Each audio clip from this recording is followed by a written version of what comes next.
天第一堂课也很不容易啊，请到我们这个招商界的这个应该叫什么？招商王子吗？没有，招商对，很厉害啊，跑遍全球哦。所以今天的分享里面也有国外的经验，所以大家真是很有耳福啊，听到这个房子过去他们是卖这个商办啊，哈，很成功啊。对啊，这些经验，好，透过他身上，我们可以学到很多招商行销的一些很棒的一些技巧。好，所以我们一定要很专心的来聆听哦，不容易请到哦，所以大家很有福气。OK， 那我们今天要先把心情沉淀一下哈。一开始呢，我们这个招商投资概论呢，算是一个给大家的一个这个强心剂啊。我们把整个观念培养好之后呢，后面的整个程序带上来的时候，才会有比较好的动力，我们把它延续下去。好，那晚到的人就我们不等了。昨天有跟各位报告过，好，因为时间很紧凑，所以我们一定会准时开始，迟到就是损失啦哈。好，那我们要保持安静哦。同样，在课程开始之前，再次请各位，我们请把这个手机转成震动哦。昨天还是有听到声音哦，不要告诉大家我们都很忙哦。好，我们把它转成震动，好不好？好，反正总经理等下心情不好，讲半小时就走，我们就损失大了，好不好？好，来，那我们是不是来掌声欢迎一下赵正义赵总经理为我们的分享？来，请掌声欢迎。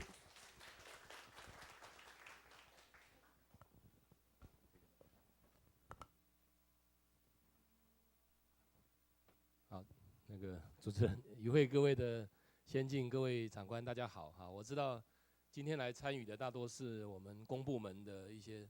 这个承办的这些长官啊，还有我们业界的一些代表。那重量联航是因为跟我们都市更新发展基金会一起承办我们内政部的这个都市更新的总顾问的工作啊。那我们是负责招商这一块啊。那当然今天我知道一系列的哈，可能从前面的招商的概论到招商的这个评选啊，到招商的文件等等，可能会有一天蛮沉重的这个课程哈。其实我倒不觉得这个是课程啊，我第一个小时基本上是大概来跟大家分享一下啊，大概就是我们招商的一些概念啊。那招商那天我们在办的招商说明会啊，我们书里面长官也在提到说，哎，有机会来给咱讲几块招商哈。那其实招商也不是说这么的困难哈。那 marketing 其实是每天大家都在做的。各位知道，你每天交易，每天发生事情最多的其实就是交易哈。每天你注意看，不管是网络的交易啊，你要买早餐啊，这个各方面，其实招商的活动它随时在进行。但是我们政府的招商啊，其实就不太一样啊。所以今天会比较 focus 在我们今天谈到这个政府的招商这一块，这一块可能过去也比较少人谈。不过我也是从我们大概比较偏向房地产啊、商仲这一块的招商哈，来跟各位切入。那当然重量联航，各位可能有些人听过哈，有些人没听过啊，可能另外听过什么戴德梁行，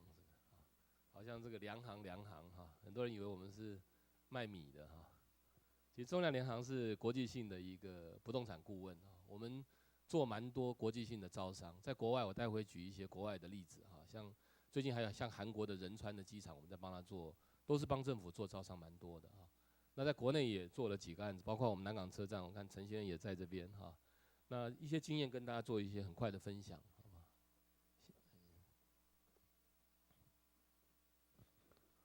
那今天跟大家介绍的大概会有几个部分，我想各位应该都是承办人员啊。大概政府过去其实招商是面临到了一些课题啊，那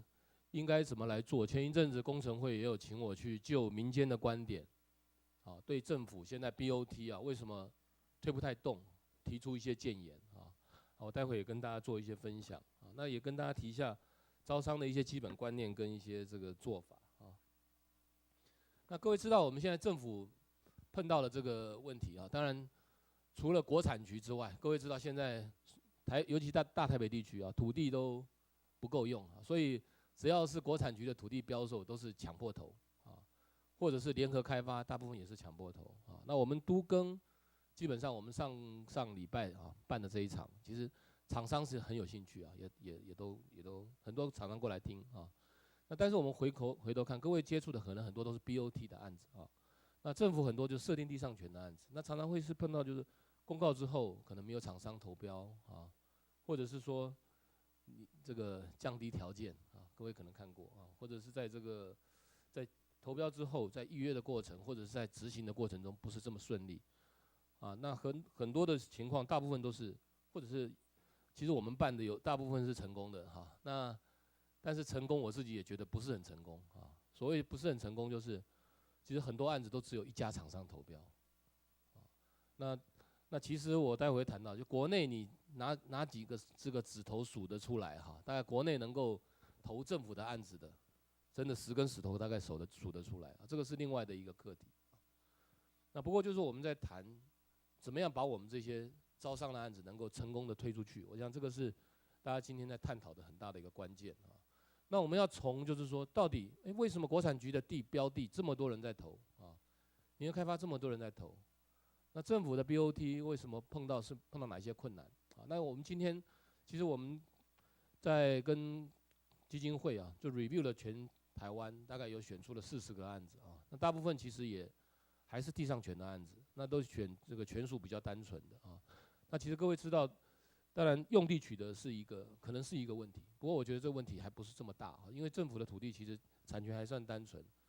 比较 critical 的课题可能是在这个地上权的问题，这我们待会可以做一个探讨哈。那另外一个就是说，新建期缺乏这个自有资金。我们知道政府的案子，因为我们一直谈到国有地只租不售啊，就是说你土地，那国内为什么说国产局或者是建商这么有兴趣对这种标售的土地一直在标？各位应该知道，因为国内的建商大概90%以上啊，95%以上都是盖住宅的。所以它地可以卖，但是你因为政府的土地大多是商用不动产，那商用不动产你需要前期蛮大笔的一笔自有资金，所以这个是一个也是蛮关键的一个课题。那建商大概都以住宅新建为主，那经营能力不足啊，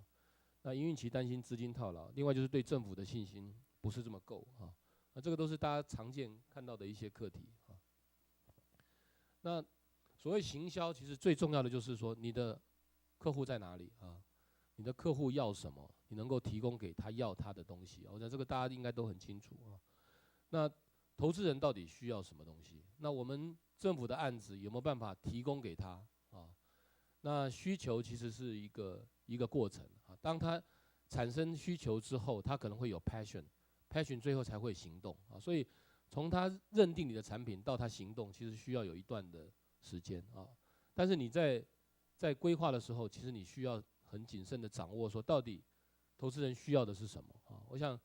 这个其实包括外资也是在看这一块啊。我想有几个基本的观点，我待会会跟大家提到，包括可行的市场啊，可行的一个产品啊，透明的资讯，那公平的这个招标机制，另外就是在财务上面的部分啊。那我今天大概为了让大家好记起见，我也是用传统的 marketing 的4个 P 啊，4个 P 来跟大家做说明啊。那何谓4个 P？ 我想可能很多人也听过啊，就是第一个就是 product 啊，产品这个 P 啊，第二个就是 pricing 啊，第3个就是通路啊，第4个是 promotion。我想这个在传统的很多行销学里面都会谈到啊。那当然谈了几百年啊，那包括这个我们其实公司前一阵子跟川普有一些工作在合作哈，那在谈一些 marketing 的事情，他也是从4个 P 的角度来看哈。那这4个 P 之外，我觉得有一个很大的一个核心，就我刚刚提到，你的客户是谁，你的目标市场是谁啊？那政府的案子有一个比较不同的，就是我放在外面就是一个 government support 啊，就是你的政府的支持。那跟传统的一般我们在讲的行销，跟我们现在推的案子其实有蛮大的一个差别啊。那政府的支持这一块是全球大概所有这种公部门的招商其实都很重要的啊。不过当然政府的支持现在也很辛苦啊。我们知道这次这个莫拉克台风啊，政府是不是有在做？当然一定都有在做啊。但是你不管做什么，可能都会被骂啊。那就像你现在这个在办这些相关的这些都市更新啊，或办相关的政策，很多民众他可能就是现在抱着一种很 critical 的心态啊，他对于政府可能信心不是那么够所以你怎么样去建立他